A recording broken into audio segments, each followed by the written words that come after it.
Hey everyone, so in today's video I want to show you how to use the Autopilot app. This is a tutorial. I'll be doing a step by step, so if you decide to use this app and invest, you know what to expect.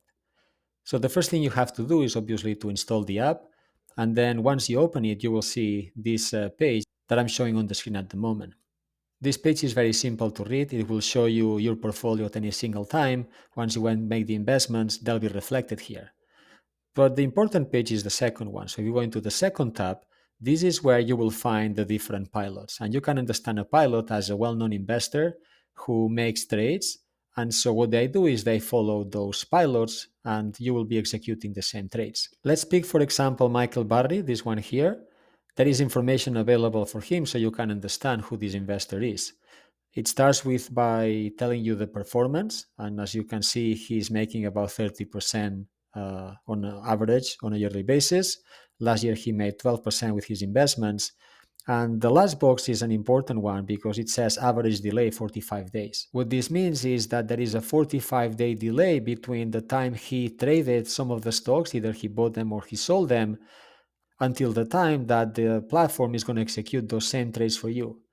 And so during those 45 days, he may have reinvested somewhere else, or the market goes down or goes up. And so sometimes it's not very easy for you to react to whatever is happening in the market and follow his trades 100% very close, right? Each of these pilots has a different average delay, but it's important to check that because it's going to affect you and your performance going forward. So let's go back and let me show you the different types of investors or trade or pilots that they have. So they have some politicians. If you want to follow the trades of some well-known politicians, they also have some important or well-known hedge fund managers. And if we go into the other one, they also have a group of investors or traders who basically believe the market will go down. And if we scroll more to the right, they also have some ETFs, which is like a fund they have created for following the top politicians in this case.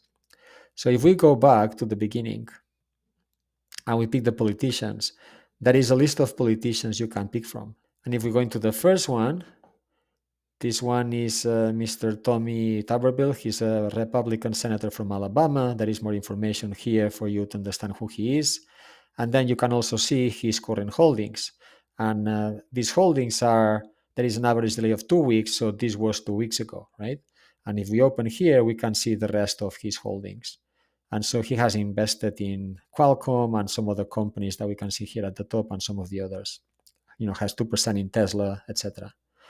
And then there is information about how they get these positions because some of these politicians and famous people, they, because of the amount they invest, they need to make it public. And so then companies like Autopilot can get that information and allow people like you to make the same type of investments, either if they sell or if they buy, right? So you follow the same movements that they do. And at the end, there is a disclosure. The second one is the Pelosi tracker. She made 45% last year, and there is an average delay of 2 weeks. And there is some information here about her. And as you can see, she has invested in NVIDIA, also in Apple, in Microsoft, in Google, and some other companies. The third one is called the Crenshaw tracker. And if we open this one, you can see that he made 41% last year. He's a powerful Republican House representative. And you can see he has 28% of his holdings in Meta, then Amazon, then Google, and then some others. If we open this, we can see the rest of his holdings and where do they get the information from. Okay. The fourth one is an ETF for the top politicians. So if I open this one, you can see that this type of fund lost about 5% last year. But it's saying here that they group the 10 politician traders based on their 2022 performance. And so as you can see, they have Eli Lilly and they have some other investment, Verizon and some others. The next one on the list is the Schultz tracker. So if I open this one, she lost about 34% last year, and she is from Florida and sits on the Committee of Oversight and Reform. The next one is called the Goldman tracker. So if I open this, it says best known for being the wealthiest politician in Congress. He was up 23% last year, and there is a delay of 20 days for his holdings. So he's invested in Tesla, in Google, Microsoft, and some other companies that we can see here. And then we can see where these positions are coming from. If we go back, the last one of the politicians is the Malin tracker. So if I open this, again, there is about 2-week delay. And he's a Republican senator from Oklahoma. And then as we can see here in his holdings, he has Apple, Meta, Nvidia, and a group of other companies. We can also see where his positions are, where the information is coming from. Then, if we close the politicians for a second and we go into the hedge fund managers, we have Mr. Buffett, so Buffett Tracker. He makes 9% on a yearly average. Last year he made 10%, and there is a delay of 45 days if you want to follow him.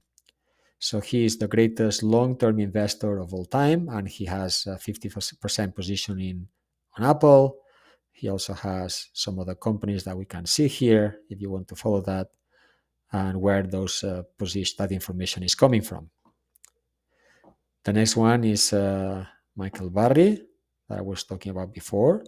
So he's invested in Alibaba, British Petroleum, Square, and some other companies that we can see here, and where the information is coming from. Go back. The next one is the Jim Simmons tracker. And if I open this, he makes about 11% on a yearly average. There is a delay of 45 days if you want to follow him. And you can see who he is and where the information is coming from, and as well as the current holdings in his portfolio. If we go back, the next one is the Ackman tracker. So if we open this one, his yearly average is 16%. He was up 18% last year. There is also an average delay of 45 days. And based on what it says here, he has a high conviction investments in underperforming companies. So he's 20% one in this first company. He has Google as well, and some more Google, and where the information is coming from. The next one is the Dalio tracker. So if you open this one, he's 11% up every year on average. Last year he made 7%, and there is an average delay of 45 days as well. And you can see here, it says he's the investment officer of the world's largest hedge fund, Bridgewater Associates. He predicted the 1987 stock market crash and the 2008 financial crisis. And as you can see, these are his holdings. And where do they get these positions from? And it says, just as an example, this portfolio is based on the 13F filings for Bridgewater Associates. Okay.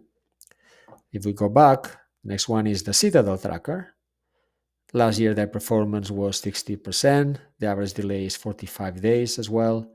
And as you can see here, it's one of the most profitable, consistent hedge funds out there. It's run by the CEO, Kenneth Griffin, and he provides they specialize in unique strategies that profit in time of volatilities. So they have holdings in Nvidia, Microsoft, Amazon, and some other companies, and where the information is coming from. And then there is this one called 0.72. If we open this one, the yearly average for them is 12%. There is also a delay of 45 days. And this is Steve Cohen's asset management company. And so he's a distinguished hedge fund. He's celebrated for its dynamic blend of deep and fundamental research and advanced quantitative analysis. And then you can see here the positions. So they have Amazon, Microsoft, AT&T, Coca-Cola, and some other companies, and where the information is coming from. And so then if we close this for a second after the hedge funds, and we go now into the bearish, we've discussed the Barry tracker and the Citadel tracker. Let's see the inverse Kramer one. So he was up 13% last year, and that is not for him. In this case, the delay is instant, probably because he publishes. Let's check here. The inverse Kramer portfolio is created by doing the opposite of what Jim Cramer says. So they basically probably listen to him, or where he's publishing this on a daily basis or so, every time he talks about it, and then they do the vice versa. Okay. If we close this, and so that's pretty much it. These are the different pilots that you can use, and you can put $500 in as many as you want, and then those $500 will be split proportionally into the different stocks that these pilots are invested in their holdings, right? And so if we check quickly the last of the tabs, this one here, it's just a tab that provides information around your account. You can see if you are making some recurring investments and change some of the things if you want, and that's pretty much it. So that's it for today. I really hope you like this video, find it interesting. If so, please like and subscribe. If you have any questions, please send me a comment. Thank you so much and talk to you soon.